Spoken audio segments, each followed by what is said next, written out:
దేవుడు ఏమంటాడో తెలుసా? యెహోవాను ప్రేమించు వారందరినీ అన్నాడు. అందులో ప్రాంతమని కానీ, దేశమని కానీ, భాషని కానీ, కులమని కానీ, జాతని కానీ, రంగని కానీ, భేదం అనేటువంటిది కానీ ఇవేమి మెన్షన్ చేయదు. ఏ భేదము లేదు. దేవుడు అందరినీ ప్రేమిస్తున్నాడు. రెండవది ఏంటో తెలుసా?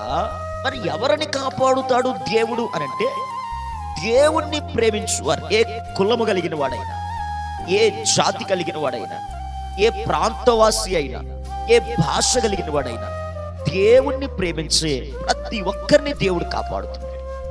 దేవుణ్ణి ప్రేమించే ప్రతి కుటుంబాన్ని దేవుడు కాపాడుతున్నాడు. దేవుణ్ణి ప్రేమించే ప్రతి వ్యక్తిని కూడా దేవుడు కాపాడుతూ ఉంటున్నాడు. ఈరోజు నువ్వు దేవుని ద్వారా కాపాడబడాలి.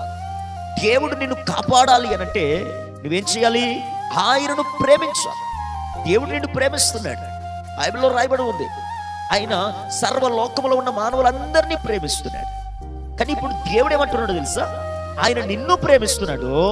నీవు కాపాడబడాలి, నీ కుటుంబం కాపాడబడాలి, నీకు కలిగిన యావత్తు కాపాడబడాలి అనంటే బైబిల్ చెప్తూ ఉంది, నీవు దేవుణ్ణి ప్రేమించాలి అని.